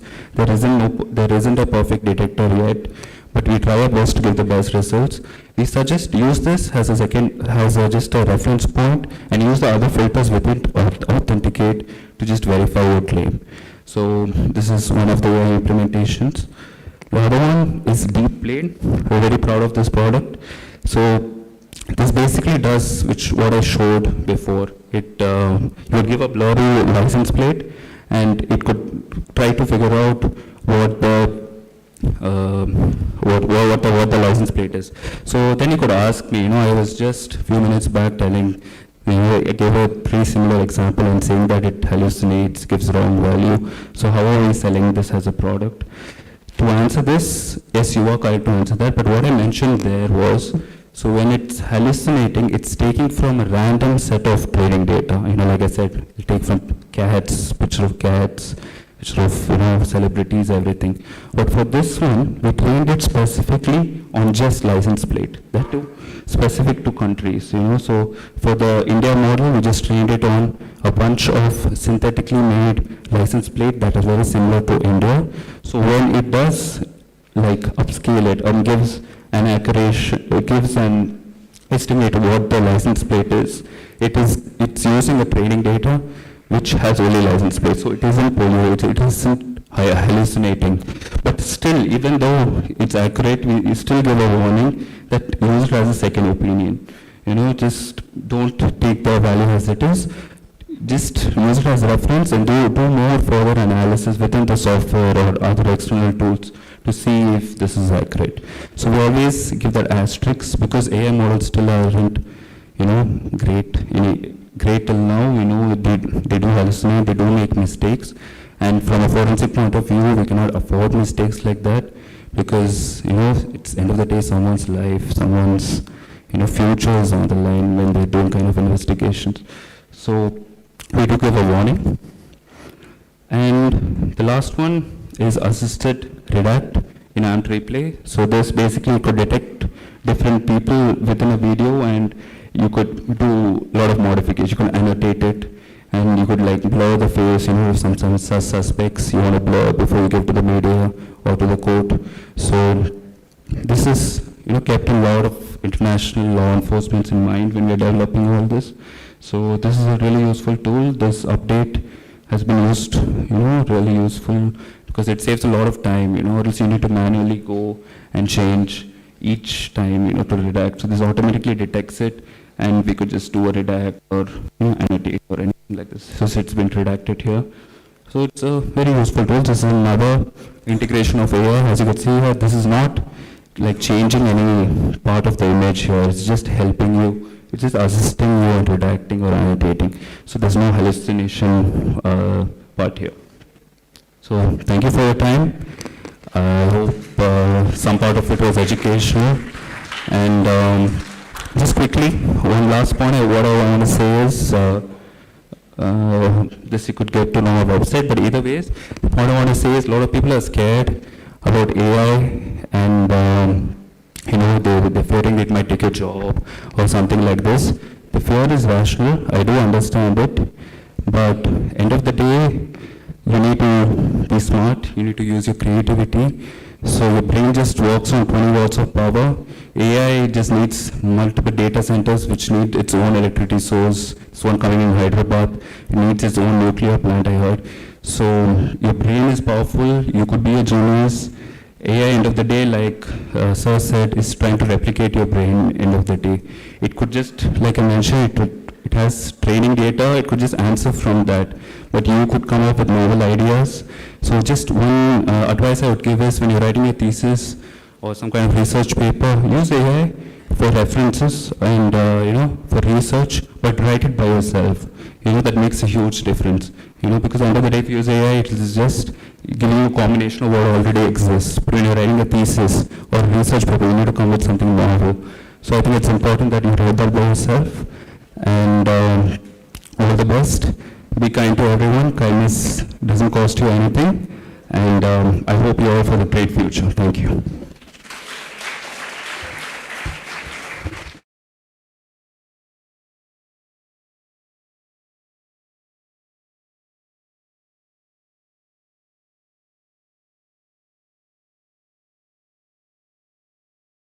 Session on behalf of Department of Forensic Science, School of Sciences, Aditya University, we extend our sincere gratitude to Ram Dhanbalan for delivering such an insightful talk on deepfake forensics and AI, analyzing digital risks alongside AMPET product capabilities. Your valuable insights into deepfake detection, digital risk, and the role of advanced forensic tools have greatly enhanced our understanding of modern challenges in digital forensics. Thank you once again for sharing your expertise and valuable time with us. We are truly grateful for your presence and guidance. It's my honor and privilege to warmly welcome honorable dignitaries. I request Mr. Neeraj Kumar Sir, Founder and Managing Director, Third Eye Techno Solution, New Delhi, to kindly grace the dais.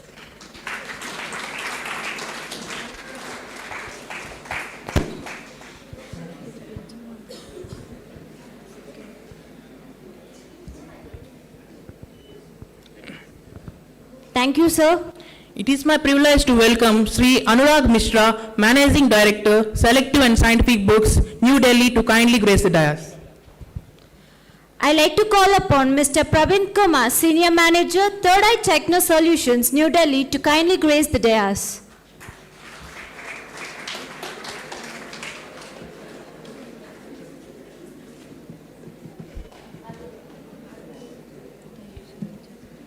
Thank you, sir. I kindly request Mr. Naveen Reddy, Digital Forensic Analyst, Third Eye Techno Solutions, New Delhi, to kindly grace the dais.